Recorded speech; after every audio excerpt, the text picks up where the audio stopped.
10 mana cards are some of the rarest types of minions in the game, and usually have game-winning effects. And even though there haven't been that many of them printed so far, the ones that have been competitive over the years have been very good. So in this list, we'll be going over the best 10 mana cards of all time in Hearthstone. And at number 10, we have the Sea Giant. This neutral 10 mana 8/8 costs 1 less mana for each minion on the battlefield while it's in your hand. Sea Giant was a monster during the first couple of years of Hearthstone and was seen in just about every board-centric deck out there as a late-game finisher. You see, Sea Giant counts you and your opponent's minions for its conditions, meaning it's really easy to get a free Sea Giant if you and your opponent are both competing for board control. And before aggro decks became really good at removing their opponent's threats and setting theirs up with one card, fighting for board was usually a game-long fight. So what aggro and mid-range decks would do is drop a Sea Giant to set up another threat before their opponent could play a board clear. And honestly, out of all the giants at the time, Sea Giant was one of the better ones since it was so easy to reduce its cost below 4 mana, which was an amazing deal for an 8/8. And for nearly 4 years, Sea Giant saw some play in one form or another, in any board that wanted to go wide. Zoo Warlock, ever since Alpha, loved this card since their whole strategy was to go wide of the board with a ton of cheap, efficient minions. For whatever reason, Zoo was the cockroach of Hearthstone decks, never truly dying or becoming completely unviable. And because Zoo was always somehow a thing, Sea Giant was along with him as a way to push massive face damage. And even in Wild, Sea Giant dominated the ladder with its insane synergy and even Shaman, which tried to flood the board with pirates and 1-mana totems from the hero power. But as removal got better and better with dealing with swarmy boards, Sea Giant became less and less viable as a mid-game threat, since it almost always was stuck at costing 9 or 10 mana. Sea Giant definitely deserves to be the number 10 spot on this list though, for being an amazing game closer and being an iconic early Hearthstone card. And at number 9, we have Scrapyard Colossus. This 10 mana 7/7 neutral elemental has taunt and summons a 7/7 elemental minion when it dies. This card is a monster in terms of value, and honestly would have been considered broken if it was printed a few years earlier. An unconditional 14/14 worth of stats for 10 mana is still insane by today's standards, and is made even better by the fact that both parts of Colossus have taunt. A big problem with 10 mana cards is that if they can't reduce their mana cost or have an immediate effect on board, they're just going to be ignored by your opponent, no matter how big they are.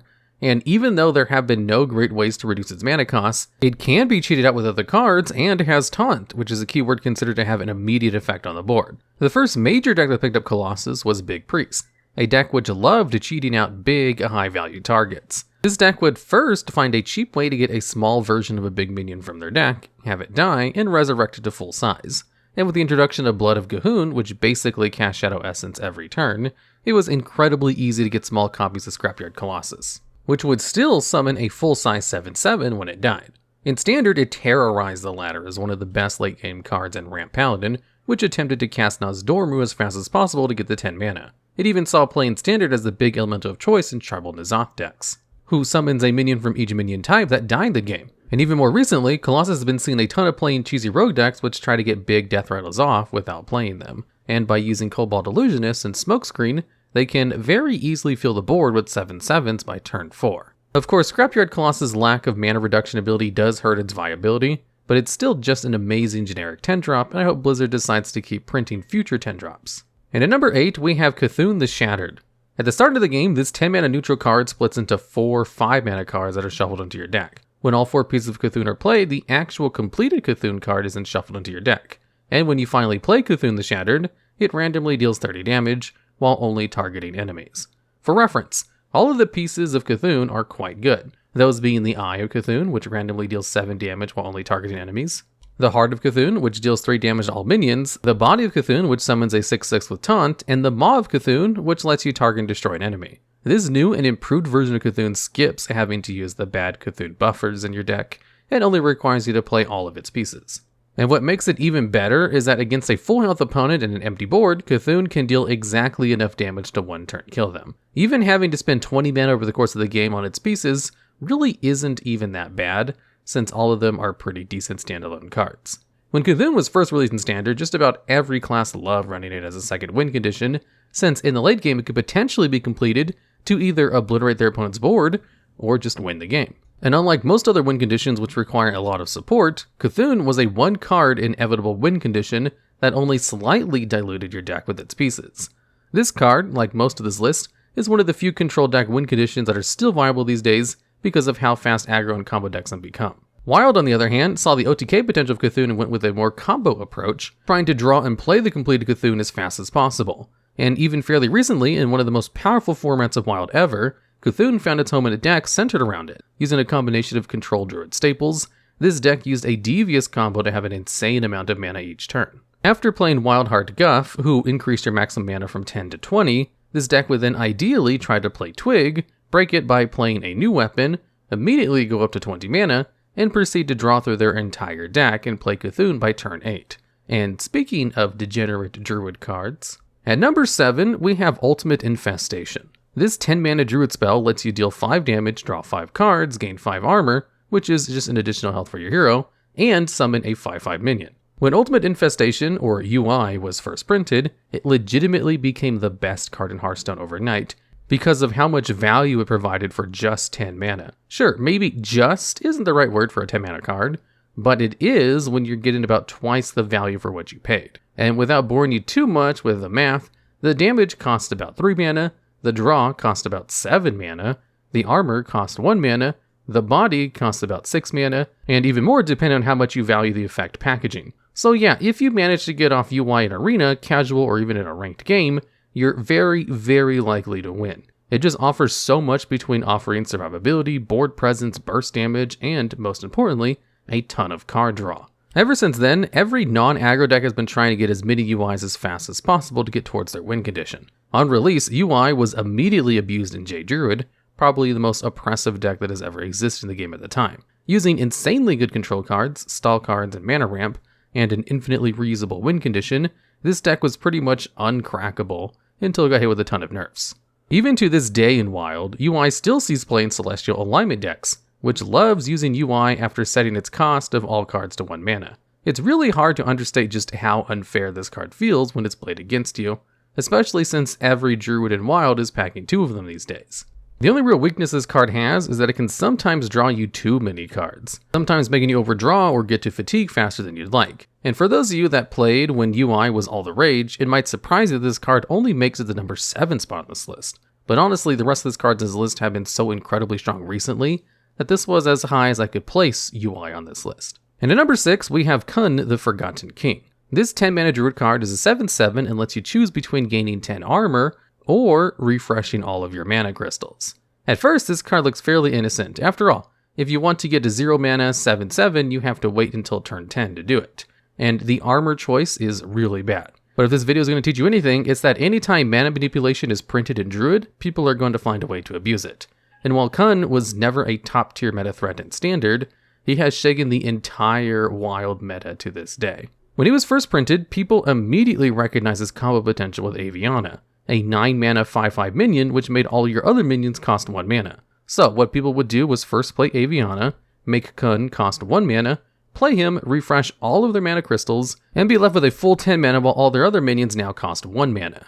And because you pretty much had infinite mana in terms of which minions you wanted to play, people ran whatever wacky combo they wanted, since they were guaranteed to win at that point. Some of my favorites include Star Aligner OTKs, copying a bunch of Ragnaroses, but the thing that ultimately got this combo nerfed were Maligo stacks and Leroy Jenkins combos.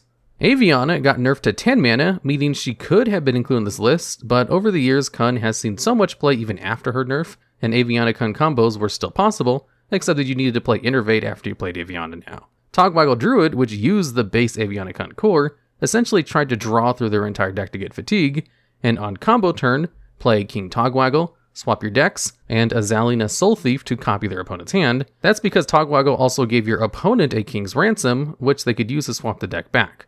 But since you also had one, you could guarantee that you kept a near empty deck. And for as convoluted as this deck seemed, it was actually the only viable combo Druid deck in Wild for a while. Nowadays though, Kun is seen everywhere without Aviana, since he can potentially refresh up to 20 mana after you played Guff, or help you play more cards post-alignment, and enjoys a very healthy amount of competitive success. And at number 5, we have N'Zoth the Corruptor, which, fun fact, was first depicted in any form of artwork on this card here. This neutral old god is a 10 mana 5/7, which summons every friendly minion with a death rattle that died this game. And as a side note, since Hearthstone has a maximum board size of 7, N'Zoth can only summon a maximum of 6 other death rattle minions, since it itself takes up a board slot. This card is probably what any veteran Hearthstone player thinks of when the topic of good 10 drops comes up, and for good reason. At the time, N'Zoth was one of the only ways to get an insane amount of value the longer you held onto it. Before Wizards of the Old God, the highest value late game options you had were Lord Jaraxxus, Ysera, and maybe Nefarian. They were pretty good at the time, but didn't output that much pressure. But with N'Zoth, you could include all the good death rattles you wanted and pretty much win after you played it. And other than getting way more value than 10 mana in the late game, the boards N'Zoth created all had death rattles and could summon a new threatening board if removed. It truly was a control player's dream and even made control warriors, priests, and paladin viable for quite a long time. Between Sylvanas Windrunner, Sledge Belcher, and Karen Bloodhoof already being staple control cards, N'Zoth slotted right in if you wanted another way to overwhelm your opponent. It got to the point where control decks tried delaying playing their N'Zoth for as long as possible so they could have the final unkillable board. And the only weakness N'Zoth had was if you didn't have enough death rattle minions die that game, but even with only a couple, the value N'Zoth offered was unmatched. For its entire bout on ladder, before the standard and wild ladders were introduced, N'Zoth never dropped off in viability, and was the staple late game card in every control deck. And with time, N'Zoth got even better in wild, with more and better death rattle cards coming out every expansion. No other cards could even touch the potential amount of stats and value offered by a single card. That is until the next card on this list was printed. And at number 4, we have Blood Reaver Gul'dan. This 10 mana Warlock hero gives you 5 armor, summons all friendly demons that died this game, and replaces your hero with Siphon Life, which costs 2 mana and lets you deal 3 damage and heals your hero for 3 health. But unlike N'Zoth, Gul'dan lets you refill your entire board with 7 friendly demons, since he himself replaces your hero. Gul'dan was another monster of a late game card, arguably more so than the original N'Zoth. This card was absolutely disgusted and offered everything you needed out of a card: healing and amazing hero power, and summoned an enormous board. If you're still unsure, you may think that demons are worse than the average death rattle minion, but over the years, Blizzard has printed some of the most busted big demon synergy imaginable. It all started with Kobolds and Catacombs expansion, which printed Skull of Minari, which summoned a demon from your hand for free each turn, and Voidlord, an enormous demon. And with Doomguard and Mal'Ganis, it was very easy to get over 50 mana worth of minions from one card. This led to the creation of Cublock, which abused the Skull and Carnivorous Cube to get free copies of big demons and duplicate them over and over again. And if your opponent happened to clear them all, you could just summon them back again with Gul'dan. Over time, people realized that the big demon package was good enough to fit in almost every Warlock deck, and so it has. And with Voidcaller being in Wild, which can summon any demon from your hand, and the introduction of more and more good demon support, like Archwitch Willow and Antheron, it was pretty much an instant loss if your opponent managed to play Gul'dan on turn 10. What made it even worse was that almost all of the big demons had death rattles, meaning they could potentially be resummoned by N'Zoth too. As a result, these two have been attached at the hip for a long time, since a weak N'Zoth meant a stronger Gul'dan, and vice versa. Reno Warlock and Cublock have absolutely dominated the meta with their access to insane Warlock control tools, and unbeatable late game, only being countered by fast combo decks. Even today, Blood Reaver Gul'dan can still be seen in even Reno decks, which still love to abuse the unbeatable late game big demon boards he creates. And at number 3, we have Mecha'thun. This neutral 10 mana mech is a 10/10, which has the effect where, if it dies, and your deck, hand, and battlefield are empty, then you get to instantly win the game. Mecha'thun is only one of 2 other ways to instantly win a game, and there is no way to play around this effect. Even if your opponent hero is immune, which ordinarily stops your hero from being affected by anything, Mecha'thun can still go through it and destroy their hero. At first glance, this card might not seem worth building around, even if it has an instant win effect, because of how rare it is to actually completely empty your deck, hand, and board. But over the years, people have gotten really good at finding the best cards and decks to optimize this combo. The earliest iteration of this deck was played in Druid, who had access to some of the best survivability and card draw in the game, making sure their deck and field were empty and playing every other card in their hand. On the combo turn, they would play Mecha'thun, innervate for 1 extra mana, and naturalize it for the win. Of course, this combo is extremely vulnerable to disruption, and it was sometimes hard to be able to find the mana to play every single card in your deck in hand. That's why in future versions, they would start to run Hemet Jungle Hunter, which destroyed all cards in your deck which cost 3 mana or less. This helped a ton since you wouldn't have to draw every card in your deck, and you could just run a combo which only used the cards that cost 4 or more mana, using Reckless Experimenter, Coffin Crasher, 2 Ticking Abominations, and Mecha'thun. A pattern you might start to notice is that even though some classes had easy ways to clear one of their 3 areas, clearing the remaining 2 of them often took the entire game. That is, until Cataclysm was printed for Warlock, which lets you clear your board and hand for just 4 mana. This card was so effective with Blood Bloom in Mecha'thun decks that Blizzard actually had to nerf this combo. In today's age though, Mecha'thun Warlock is still one of the best combo decks in Wild, now relying on Shadowhunter Vol'jin to get Mecha'thun on the field for 5 mana, and using Cataclysm to win the game. And even though Mecha'thun had a slow start from when it was first printed, it's now one of the top meta threats in today's meta, which is why it definitely deserves a number 3 spot on this list. And at number 2, we have Goldshire Gnoll. This 10 mana 5/4 has Rush, which is a keyword that lets it attack enemy minions immediately, and cost 1 mana less for each other card in your hand. Remember how I mentioned that the best 10 mana cards have an immediate effect on board and can reduce their mana cost? Well, this is pretty much the card I was talking about. Although Goldshire Gnoll is a fairly new card and has seen some play in Standard, he has seen non-stop play in Wild and is an absolute beast. A long time ago, Handlock was a deck centered around using the Warlock hero power as much as possible in order to build up a large hand so they could play Mountain Giant for cheap. Unfortunately, Mountain Giant didn't really get any similar cards for a long time, until United and Stormwind released a new big hand package. Among it was Goldshire Gnoll, along with Spicebread Baker for healing, and Antheron for a massive 1 mana threat. In Wild, even Warlock abused its 1 mana hero power offered by Gen Greymane to reach a full hand very quickly. And for those of you doubting how good and, at best, 1 mana 5/4 with Rush is, it could single-handedly shut down any aggro deck, or stall for long enough to stabilize with Dreadlich Tamsin. Evenlock essentially accumulated enough good synergistic cards in one deck to the point where it's currently the best deck on the Wild ladder, by completely obliterating every combo deck with its extremely cheap overstated minions. An honorable mention goes out to Lokholar the Ice Lord, another 10 mana card, for being in pretty much every version of Evenlock since its release. I decided to give Goldshire Gnoll this spot because his synergy applications to other decks, like Readolock, make him better and more flexible in more decks than Lokholar. Before Gnoll, the only options Evenlocks had for early board were Drain Soul and Defile, which were great cheap control options but couldn't kill any minions with 4 or more health. There were also no great ways to contest a wide board, since even Warlock specialized in playing 1 large minion each turn, making Gnoll even more important in stopping aggro decks from snowballing. And speaking of 10 mana cards which reduce its mana cost, at number 1 we have Flesh Giant. This 10 mana 8/8 minion available to Priests and Warlocks costs 1 mana less each time your hero's health changes during your turn. Even though it once cost 8 mana, Flesh Giant is so good that I still think it's the best 10 mana card. And you already know that if this card has already been nerfed twice and is still the best card the mana cost, that it's still an insanely strong card. So what's so good about it? Well, Flesh Giant is still probably the easiest card in the game to get to 0 mana, and is an enormous 8/8 to boot. And while Molten Giant requires you to dip below 10 health to cost 0 mana, if you play it right, you can be at full health and drop 2 0 mana Flesh Giants. The way Flesh Giant's text is worded is so that both healing and taking damage on your turn reduces its costs, since it was originally designed to incorporate both Priest and Warlock class identities.